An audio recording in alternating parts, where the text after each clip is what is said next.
बहुत पुरानी बात है। किसी गांव में गोपाल नाम का एक किसान था। वो अपनी बीवी जमुना और बेटे अमर के साथ रहता था। अमर का निकाह बचपन में ही हो गया था। जब वो 18 साल का हुआ तब वो लोग अपनी बहू सुनंदा को विदा कराकर ले आए। लेकिन बहू के आने के एक हफ्ते बाद ही अमर को सांप ने डस लिया और उसका इंतकाल हो गया। उनके ऊपर मुसीबतों का पहाड़ टूट पड़ा। सुनंदा की दुनिया उजड़ गई थी। उसके अम्मी अब्बू आए। बेटी, जो हुआ उसे भूल जा, चल अपने घर चल। जब शौहर ही ना रहा तो यहाँ रहने का क्या मतलब है बता। लेकिन वो मायके जाने के लिए तैयार नहीं हुई। नहीं अम्मी, यहाँ मेरे सास ससुर अकेले हैं, मैं उन्हें छोड़कर नहीं जा सकती। अमर के जाने के बाद अब ये लोग मेरी जिम्मेदारी है। कुछ दिनों तक वो सब गम में डूबे थे। फिर उसकी सास जमुना ने सुनंदा को सताना शुरू कर दिया। गोपाल सब कुछ जानकर भी कुछ नहीं कर पाता। वो तो चाहता था कि बहू का दूसरा निकाह कर दें, लेकिन जमुना बिल्कुल भी तैयार नहीं थी। एक दिन सुनंदा नदी से पानी लेने गई। वहाँ उसका पैर फिसलने की वजह से वो गिर पड़ी और उसके सिर में चोट लग गई। पानी का मटका भी टूट गया। वो एक पेड़ के नीचे बैठकर रोने लगी। उसी वक्त एक गिलहरी पेड़ की डाली से ची ची करती हुई फुदकती हुई उसके कंधे पर आकर बैठ गई। सुनंदा ने उस गिलहरी को हाथ में ले लिया और सुबकने लगी। आप रो क्यों रही हो? अरे तुम बोल भी सकती हो। मैं एक जादूगर के चंगुल में फंस गई हूँ, लेकिन आप क्यों रो रही हो? मैं अब घर कैसे जाऊँ? मैं घर जाऊंगी तो मेरी सास मुझे बहुत मारेंगी। घड़ा भी टूट गया है। आप फिक्र मत कीजिए, आप घर जाइए और आराम कीजिए। आपका पानी का घड़ा पहुँच जाएगा। जब सुनंदा उठी तो गिलहरी उसके चारों तरफ चक्कर काटने लग गई और उसकी चोट गिलहरी के जादू से ठीक हो गई। अरे वाह, तुम तो वाकई में जादू करती हो। अब मैं बिल्कुल ठीक हो गई हूँ। आपको जब भी मेरी जरूरत हो किसी खुली जगह पर जाकर 3 बार ताली बजा देना, मैं आ जाऊंगी। सुनंदा खुशी खुशी घर वापस आ गई। उसके आने से पहले घड़ा उसके दरवाजे पर रखा हुआ था। उसने घड़ा उठाया और घर में दाखिल हो गई। उसी वक्त, तुमने इतनी देर कहाँ लगा दी? घर का सारा काम पड़ा है। चल जल्दी खाना बना, मुझे बहुत भूख लगी है। वो खामोशी के साथ बावर्ची खाने में गई तो उसने देखा कि बर्तनों का ढेर लगा था, लेकिन उसके हाथ लगते ही सारे बर्तन खुद ब खुद धुल गए और खाना भी तैयार हो गया। ओह, लगता है ये सब उस जादुई गिलहरी का ही कमाल है। सुनंदा ने सबको खिला पिला कर घड़ा उठाया और नदी के किनारे चली गई। वहाँ जाकर उसने 3 बार ताली बजाई और गिलहरी हाजिर हो गई। उन्होंने खूब सारी बातें की। ऐसे तो तुम मुझे आलसी बना दोगी। सारा काम खुद ब खुद हो गया और तुमसे बातें करते करते वक्त का पता ही ना चला। इसीलिए तो कि आप जल्दी आए और हम ढेर सारी बातें करें। मुझे भी आपके साथ बात करना बहुत अच्छा लगता है। अब तो रोज का कायदा बन गया। वो सुबह शाम नदी के किनारे जाकर गिलहरी से बहुत सारी इधर उधर की बातें किया करती। उसे भी कोई साथी मिल गया था। एक दिन उसकी सास ने बहुत सारे कपड़े धोने के लिए दिए। जल्दी से नदी किनारे जाकर ये कपड़े धोकर ले आ, वहीं मत रह जाना।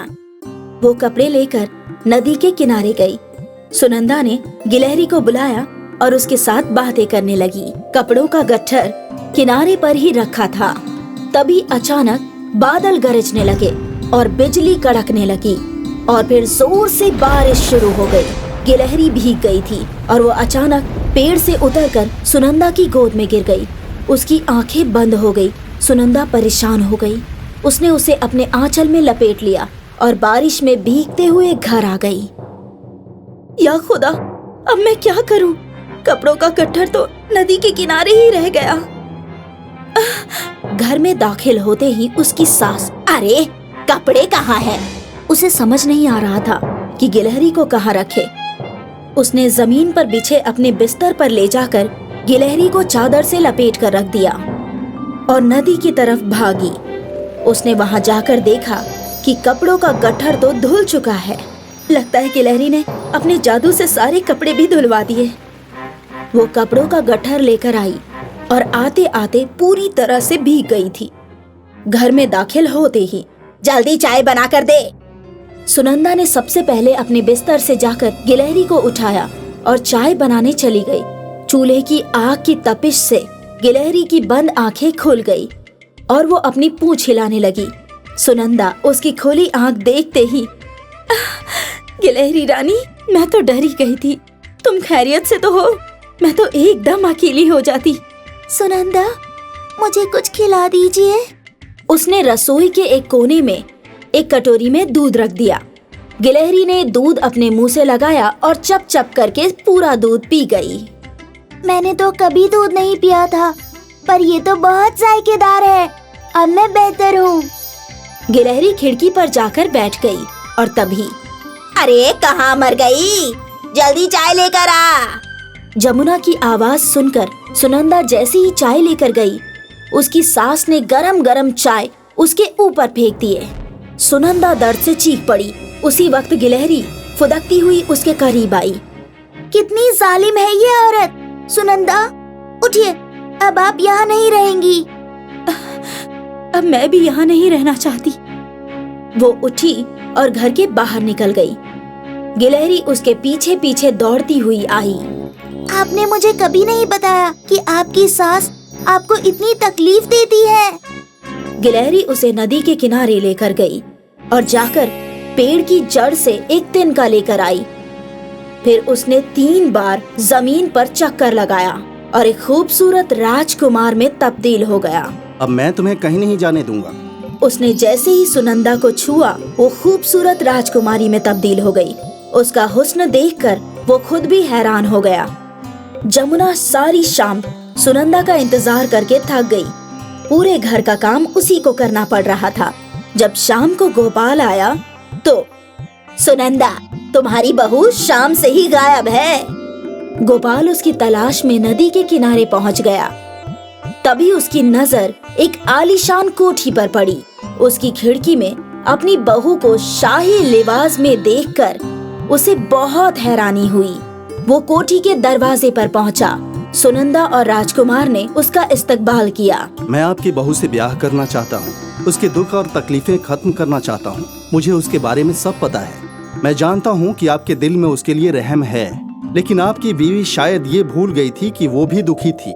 लेकिन फिर भी अपने मायके वालों की तजवीज़ को नजरअंदाज करके आप दोनों की देखभाल करने के लिए यहीं रुक गई थी। गोपाल की तो खुशी के मारे बाछें खिल गई। बेटा, मेरी तो खुशनसीबी है कि तुम्हारे जैसे राजकुमार से मेरी बहू का ब्याह हो रहा है। दूसरे दिन सभी गांव के लोगों को दावत दी गई और सुनंदा का राजकुमार से निकाह हो गया। पूरे गांव में कुछ लोगों ने खुशी जाहिर की, लेकिन कुछ लोगों ने कानाफूसी भी शुरू कर दी।